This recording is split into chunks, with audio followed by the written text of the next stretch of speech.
Oke ya, bismillahirrahmanirrahim. Assalamualaikum warahmatullahi wabarakatuh. Selamat malam semuanya ya. Karena ini tag videonya malam ya.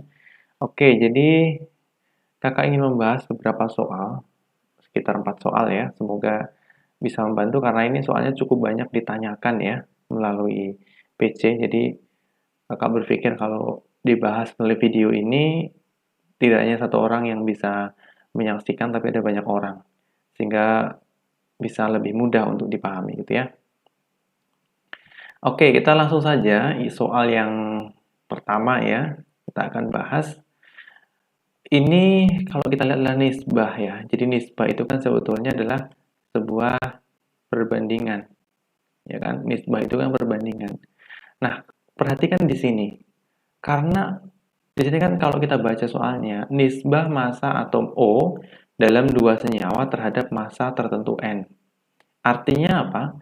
O-nya itu mengalami perubahan perbandingannya. N-nya adalah tetap. Nah, artinya apa? Ini masuk hukum perbandingan berganda. Ya kan? Perbandingan berganda atau Dalton. Nah, karena ini masuk hukum perbandingan berganda, berarti kita tahu bahwa si N-nya nanti akan tetap. Ya kan? Tapi O-nya akan berubah. Nah, pertama kita ada rumus pertama kan? Senyawa pertama, kemudian ada senyawa kedua. Senyawa kedua, ya kan kita perhatikan di sini ada N, kemudian O 3. Di sini kita nggak tahu NX, kemudian OY, ya kan? Tapi di sini ada informasi bahwa perbandingan N-nya di sini itu adalah ini kan senyawa kedua ya, berarti perbandingan adalah di sini 1, kemudian di sini 6. Ini kan perbandingannya. Artinya apa? Kalau di senyawa keduanya 3 ini adalah 6, maka berapa di senyawa yang pertama? Gitu kan? Maka kita bisa membuat satu hubungan. Ya kan? 1 itu sebanding dengan X, kemudian 6 sebanding dengan 3. Artinya apa? Kalau misalkan kita ingin tahu X, berarti kan 3 dibagi 6. Kalau misalkan ini hubungan silang. Sama dengan berapa? Setengah kan? Atau 0,5. Artinya apa? Kita tahu bahwa O di sini itu 0,5. Coba kakak tarik di sini. Berarti N, O ini adalah 0,5. Nah, kak ini boleh nggak digunakan? Pertanyaannya, kita ingat bahwa perjanjiannya adalah perbandingan atom-atom itu harus bilangan bulat. Nggak boleh bentuk seperti ini. Ini kan bentuknya masih desimal. Maka syaratnya apa? Kalikan semuanya. Yang bikin dia bilangan bulat kali berapa? 2. Artinya N-nya kita kalikan 2 jadi N2. O-nya kan 0,5 kita kali 2 jadi 1. Inilah dapat N2O. Tapi tadi katanya N-nya kan harus sama. Iya ini sama N-nya, Dik. Bukan N-nya yang sama ya. Perbandingan N-nya sama. Di sini N-nya ada 1 tapi O-nya 3. Kalau di sini N-nya 2 tapi O kenapa kok di sini O kemudian N-nya naik? Ya sesuai dengan komposisi ini. Kita cari nih. Gitu. Jadi maksud dari perbandingan itu ya kan pembandingnya sama gitu. Tapi ya kan? Tapi ketika ditulis belum tentu sama. Gitu ya. Jadi intinya pertama kalau ketemu soal seperti ini perhatikan mana yang mengalami perubahan. Itu yang kalian kerjakan. Kemudian kalau bingung tulis dulu nih hasilnya berapa. Ternyata 0, tulis dulu. Kemudian kalian pikir logis nggak kalau O-nya itu 0,5? Tentu kan enggak ya. Kenapa? Karena harus dalam bentuk bilangan bulat. Baru kalian kalikan dengan suatu angka yang bisa membuat si bilangan desimal ini menjadi bilangan bulat. Kebetulan di sini dikalikan 2, dia sudah bisa membentuk suatu senyawa dengan perbandingan bilangan bulat yang terkecil. Oke, semoga paham ya. Jadi jawabannya adalah N2O. Ya. Oke, gitu ya. Selanjutnya, nomor yang ini, oke, kita perhatikan di sini sama. Di sini masih menggunakan kata nisbah. Perbandingan, ya kan? Nisbah massa atom A antara senyawa X dan senyawa Y. Ini atomnya A ya. Itu adalah 10:7. Jika rumus senyawa X-nya adalah ini, maka rumus senyawa Y-nya berapa? Ini kan yang ditanya kan? Berapa gitu. Maka sekarang kita buat dulu nih, ada senyawa X. Ya kan? Kemudian ada senyawa Y. Rumus senyawa X-nya sudah ada di sana ternyata. A5, B8. Maka rumus senyawa Y itu berapa? Ingat di sini perbandingan A, ya kan? Ingat nih, perbandingan A-nya di sini ada berapa? Perbandingan A-nya di sini adalah 10, kan?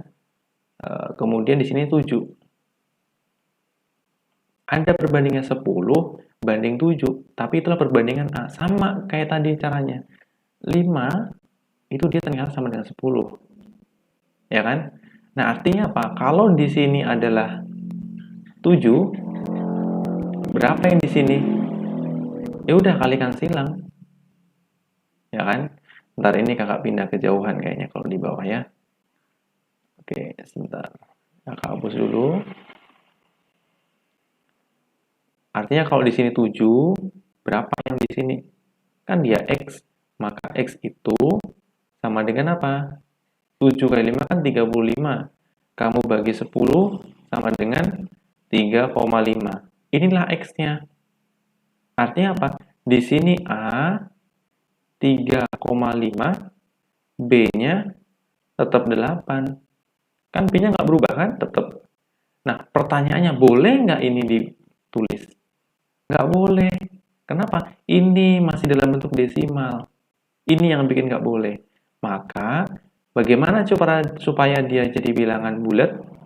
Tentu kan bisa kalikan dengan 2. Sehingga apa? 3,5 dikali 2 jadi 7 kan? B-nya juga harus dikalikan 2 jadi 16. Maka inilah jawaban yang logisnya.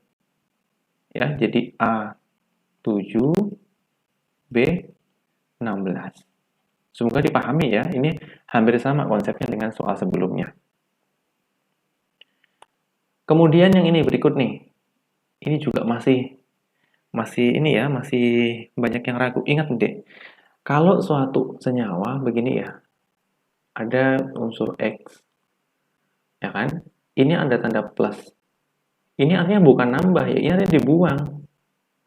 Artinya apa? Sebelum ada tanda plus ini, elektron dia itu banyak. Tapi setelah ada tanda plus, misalkan ya, misalnya gini, ini ada X, ini negatif. X-nya ini tak bikin 10 misalkan. Ini misal ya. Kalau ditanya berapa elektron, ini elektronnya ada 10.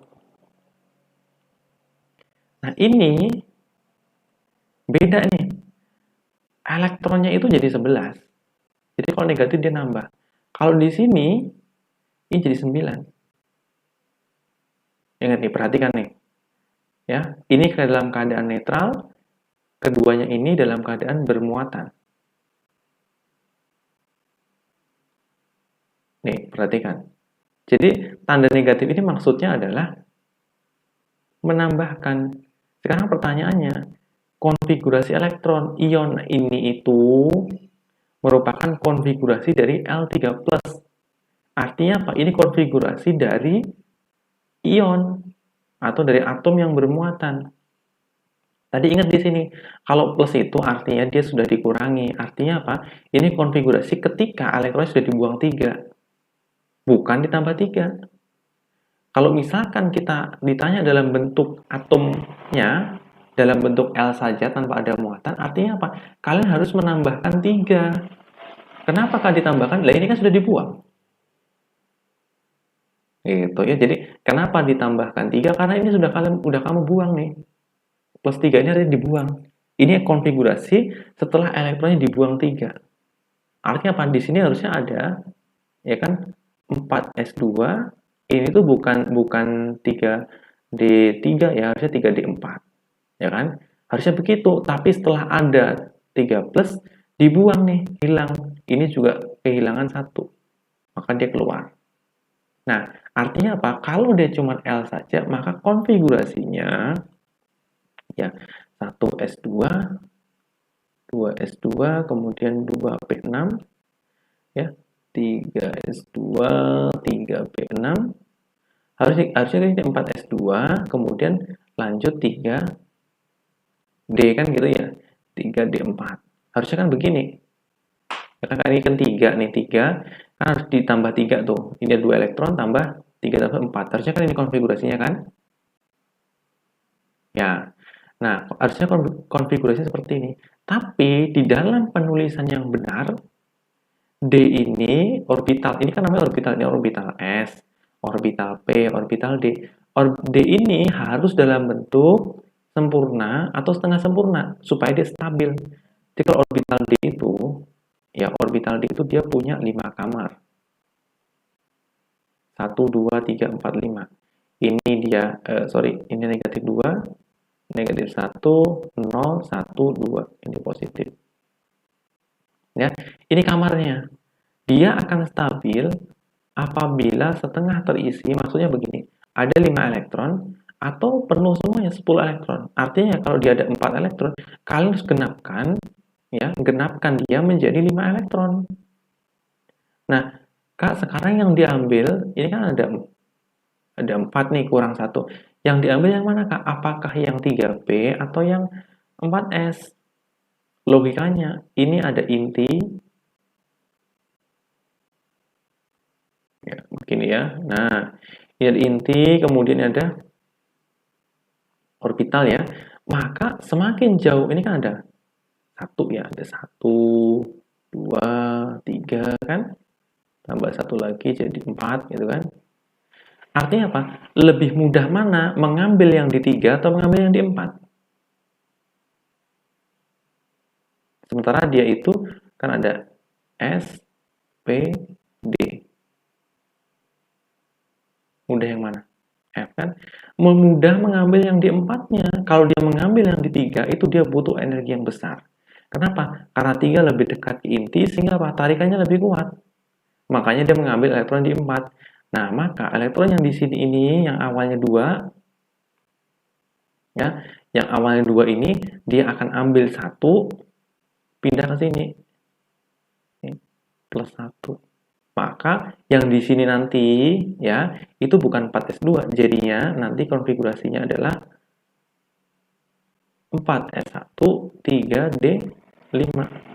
Ini nggak dipakai. Jadi begini konfigurasinya. Nah, kalau menentukan golongan yang mana, Kak? Yang periode gimana? Ingat, kalau dia cuma ada orbital S saja, maka dia golongan 1 dan 2. Misalkan NS, ya kan? Misalkan 2S2. Kan ini pasti dia golongan di golongan utama ya, 2S2 itu di golongan utama. Ya kan?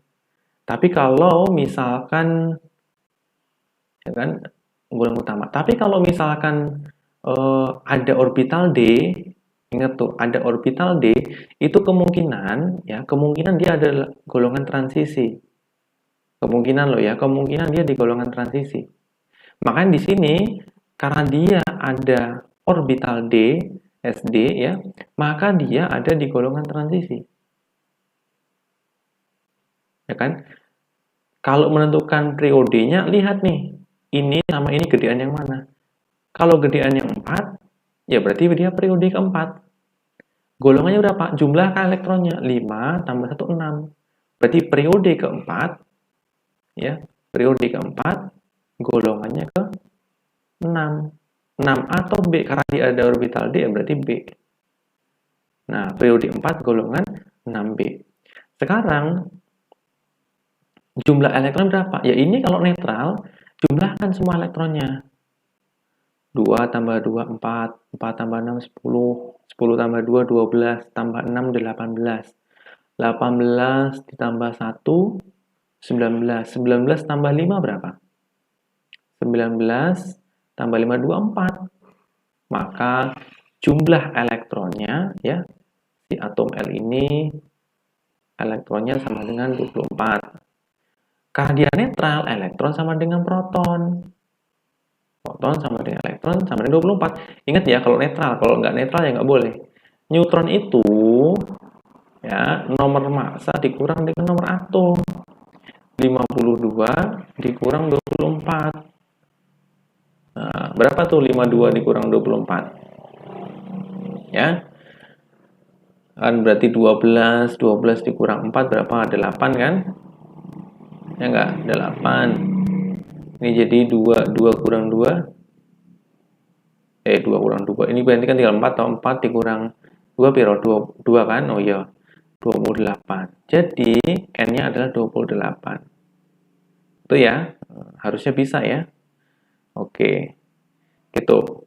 Jadi ini sebenarnya yang ditanyakan cuman elektron, proton, dan neutron. Cuman kakak bablaskan ke cara penentuan periodenya. Dan ingat nih, ini jangan lupa muatan ini. Yang ketuker nih. Oke, soal selanjutnya masih sama. Ini berkaitan dengan menentukan rumus molekul ya. Sekarang begini, ada unsur A dan unsur B, ya, membentuk senyawa biner. Artinya dia lebih dari satu. Ada O, P, Q, dan R. Di mana ada massa A dan massa B. Ingat loh, B-nya itu tetap konstan 1 gram. Massa A-nya itu yang variatif. Ini ada 0,1599. Kedua adalah 0,4801. 0,6410. Kemudian 0,8012. Ini adalah yang A. Yang B-nya sama, 1, 1, 1, 1. Ini gram, gram, gram, gram, gitu ya. Nah, sekarang A-nya variatif. Ingat, di sini diketahui bahwa rumus yang Q itu adalah A2B3. Oh, langsung kalian ini bisa nebak. Pasti kita harus membuat angka yang susah dibaca ini menjadi perbandingan dengan bilangan yang bulat dan kecil. Yang kalian jadikan patokan adalah yang ini. Yang paling kecil jadikan patokan. Supaya Anda tahu, kalau di sini kalian anggap 1, ini berapa kalinya sih? Si 0,4801. Tahunya berapa kali kalian bagi. Ini dibagi sama yang di atasnya. Ya kan? Harus dibagi. Jadi ini nanti kalau kalian bagi itu adalah 3 kalinya. Jadi ini itu 3 kali dari si atas. Kemudian ini adalah 4 kalinya. Ini dari sini 4 kalinya. Ini dari sini. Kemudian di sini itu 5 kali. Ini adalah 5 kali dari yang di sini. Sekarang pertanyaannya adalah, yang ditanya itu kan yang R. Berapa rumus yang di R ini? Ya kan? Sekarang kita tahu, ini itu adalah 5 kali dari nomor 1. Dia ada hubungan nggak di sini? Ada, 4 dengan 5. Artinya apa? Ketika dia ini tak tarik ke sini. Nah, tak ganti dulu warnanya merah. Nah, biar semangat. Artinya apa? Ketika dia 4, di sini sama dengan 2 nih. Kita sekarang pakai yang A ya, yang B abaikan saja. Ya. Ketika dia 5, ini berapa? Itu tuh X. Maka X sama dengan 5 kali 2, 10 dibagi 4. 10 bagi 4 berapa? 2,5. Artinya apa? Kalian dapat di sini nanti itu A-nya adalah 2,5 dan B-nya berapa? 3.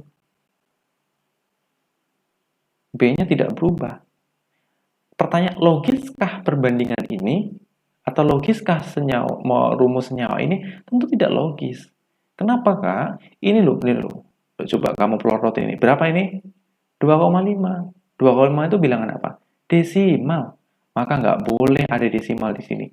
Maka kuncinya biar dia nggak jadi desimal gimana? Ya kalikan 2. Intinya bikin dia nggak desimal, kalikan 2. Maka kamu dapat nanti A5 B6. Ini rumus yang benarnya. Dan ini merupakan rumus empiris. Wis paling kecil, nggak bisa kamu kecilin lagi. Kalau kamu kecilin, bagi dengan pecahan. Tak pecahkan nanti tanganmu ya, nggak boleh. Ya, ini udah paling kecil, jangan dibagi lagi. Maka rumusnya adalah A5B6. Oke, semoga dipahami ya video singkat ini, 4 soal. Nanti kalau ada yang mau bertanya lagi, boleh request lagi. Ya, kirim aja soalnya ke kakak, nanti coba kakak bahas. Ya, supaya kalian dapat notifikasi pembahasan soal kimia sampai nanti sesi UAS. Jangan lupa like ya, di subscribe ya. Ya, pokoknya itulah, di subscribe atau di like, dan juga jangan lupa di komen. Jadi biar kakak tahu nih, kurang di bagian mana yang nggak jelas, atau kalian boleh nanya soal ya. Jadi jangan lupa di like, subscribe, dan di komen ya. Oke, itu aja dari kakak. Semoga bermanfaat ya. Semangat belajarnya menuju UTS ya. Bismillah aja, semoga semuanya lancar ya. Oke, terima kasih.